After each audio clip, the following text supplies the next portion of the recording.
वर्तमान में बहुत से ऐसे मंदिर हैं जिन्हें सिद्ध मंदिर के रूप में ख्याति प्राप्त है। सिद्ध मंदिर उसे कहा जाता है जहां भगवान साक्षात रूप में प्रकट हो जाते हैं। उन्हीं मंदिरों में से एक मंदिर है श्री जगन्नाथपुरी जी का। जगन्नाथपुरी के विषय में कहा जाता है कि अभी तक वहां भगवान की मूर्ति में भगवान का दिल धड़कता हुआ सुनाई देता है। जगन्नाथपुरी के साथ तो अनेक इतिहास जुड़े हैं।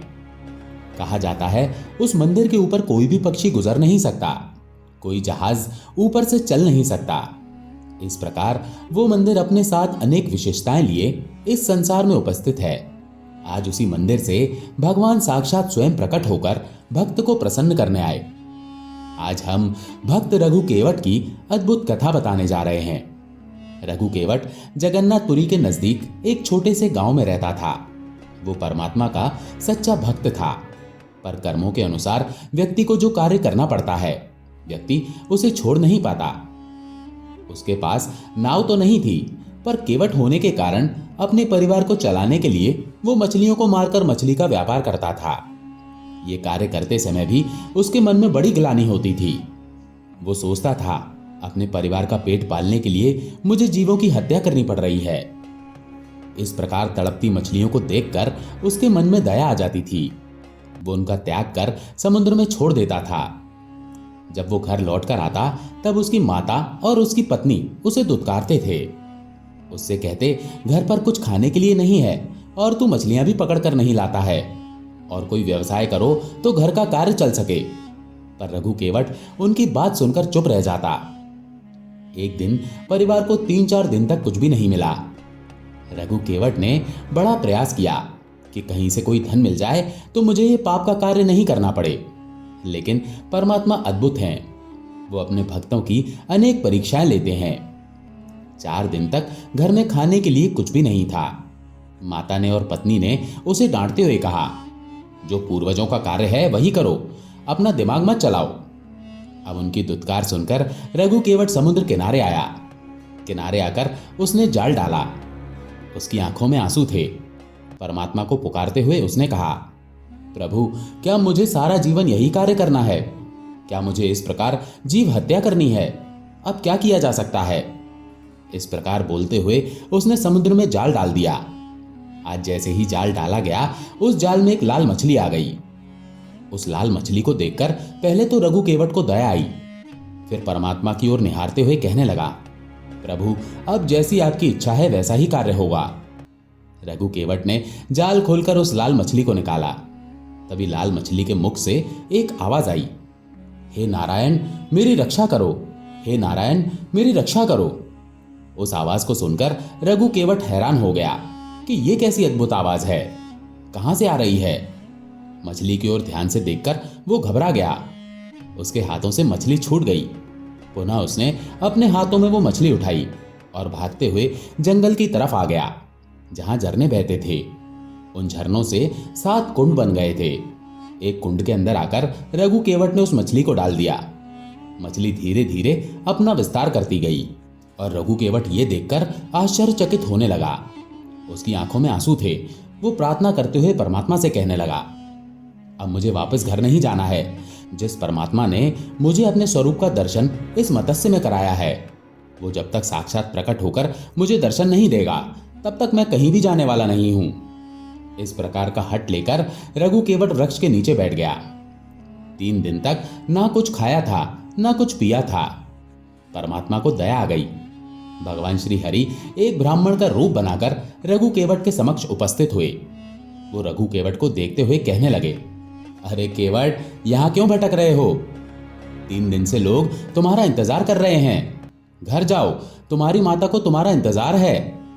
तुम्हारी धर्म पत्नी यहां वहां भटक कर परेशान हो गई है। जल्दी से उन्हें भोजन देकर आओ।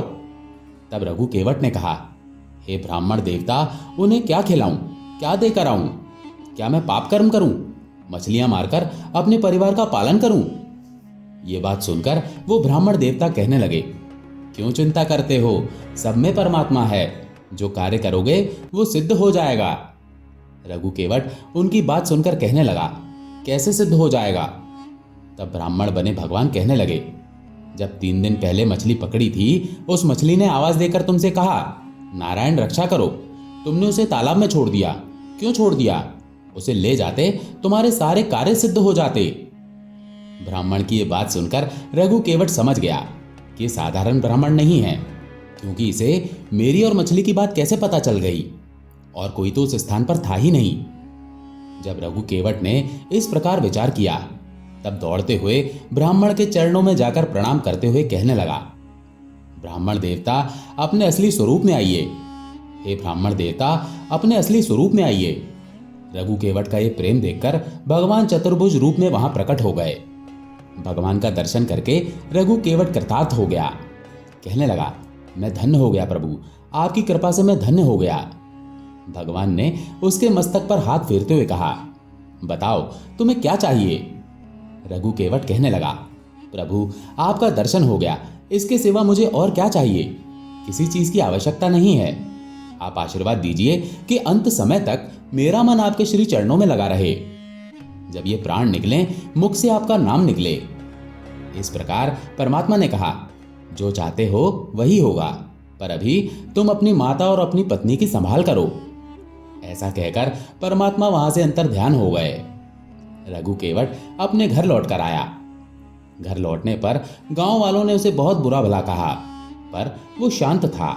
उसका मन बड़ा प्रसन्न था, क्योंकि उसे तपस्या का फल मिल चुका था। परमात्मा के दर्शन उसे प्राप्त हो चुके थे। वो अपने घर पहुंचा। घर पहुंचकर उसने माता को प्रणाम किया। प्रणाम कर वो जैसे ही पत्नी से मिलने गया, पत्नी ने कहा, परमात्मा सब अच्छा करते हैं।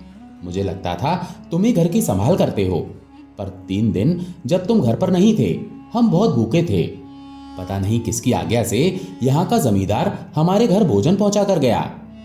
3 दिन से जो वो भोजन देकर गया है, उस वजह से हमारे घर पे किसी भी प्रकार की कोई कमी नहीं आई।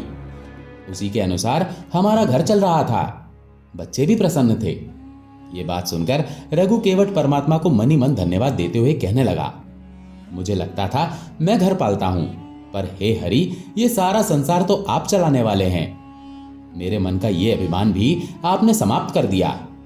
अब तो गांव-गांव घूमकर रघु केवट परमात्मा का गुणगान करता था।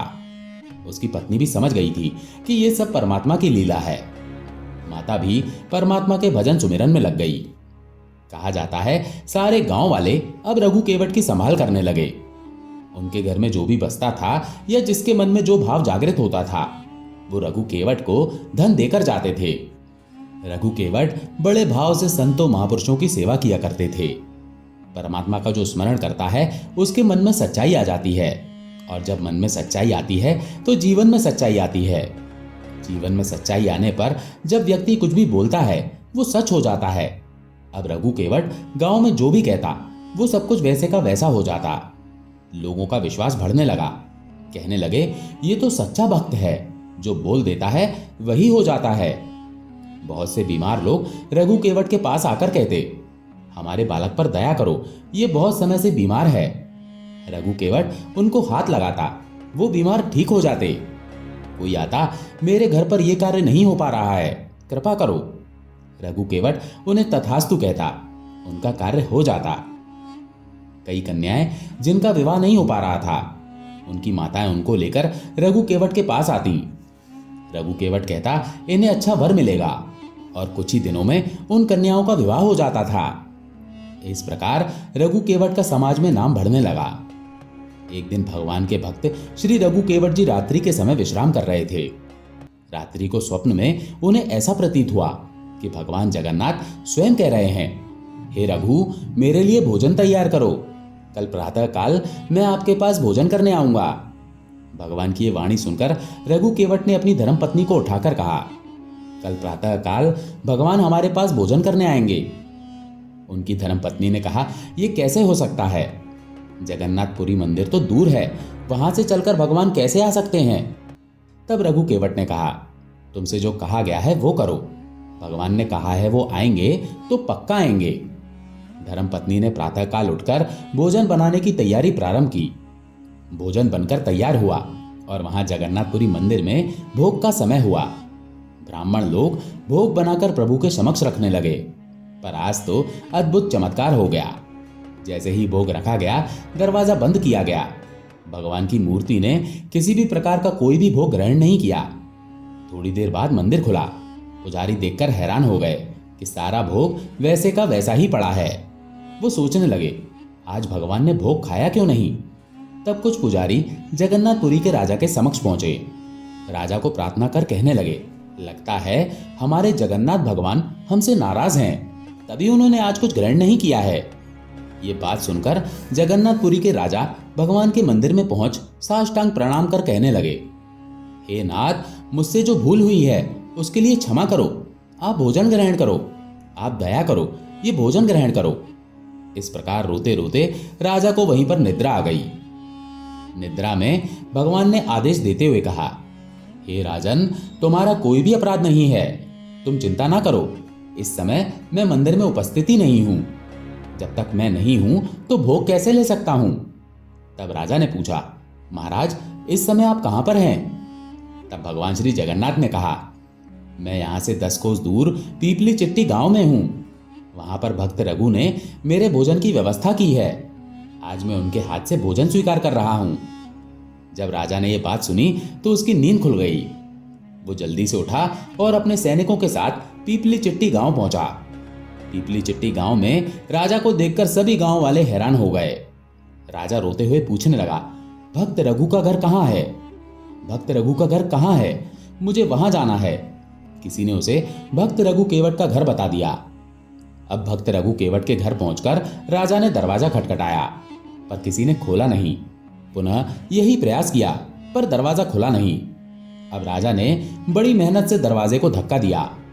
जैसे ही धक्का दिया और दरवाजा खुला और राजा ने अंदर जाकर देखा तो राजा हैरान हो गया।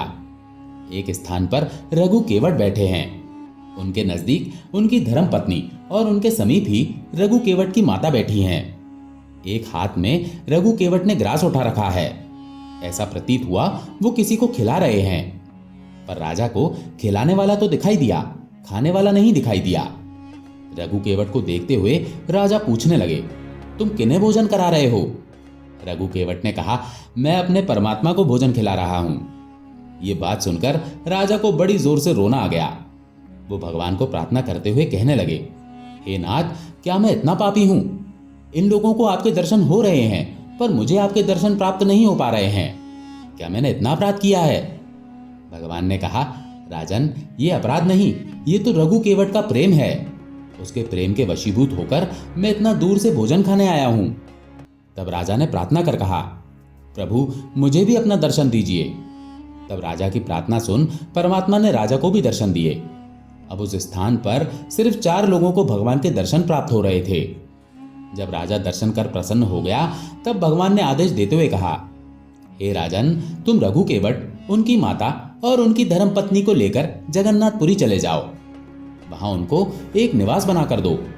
वहीं पर उनके रहने और भोजन की व्यवस्था करो। भगवान का आदेश मानकर राजा रघु केवट को अपने साथ जगन्नाथपुरी लेकर आए। अब तो जगन्नाथपुरी में रहकर ही रघु केवट परमात्मा की भक्ति करने लगे। कहा जाता है, जब भी भगवान के मन में इच्छा होती, भगवान की मूर्ति मंदिर से गायब हो जाती। राजा को जब पता चलता मूर्ति वहां नहीं है, वो समझ जाते कि भगवान अपने भक्त के घर भोजन करने गए हैं। इस प्रकार अनेक लीलाएं भगवान श्री जगन्नाथ ने रघु केवट के साथ की, क्योंकि जगन्नाथपुरी का मंदिर साक्षात मंदिर है, जहां परमात्मा स्वयं निकलकर घूमते हैं। कहा जाता है, अभी तक वहां ऐसी दिव्य लीलाएं होती हैं जिनका वर्णन शब्दों में करना असंभव है। मित्रों, भक्त के प्रेम पर प्रसन्न होकर परमात्मा स्वयं मूर्ति से निकलकर भक्त के पास आ जाते हैं। दोस्तों, आशा है आपको ये प्रसंग पसंद आया होगा। अगर पसंद आया हो तो वीडियो को लाइक करके कमेंट में जय श्री जगन्नाथ जरूर लिखें। जय श्री जगन्नाथ।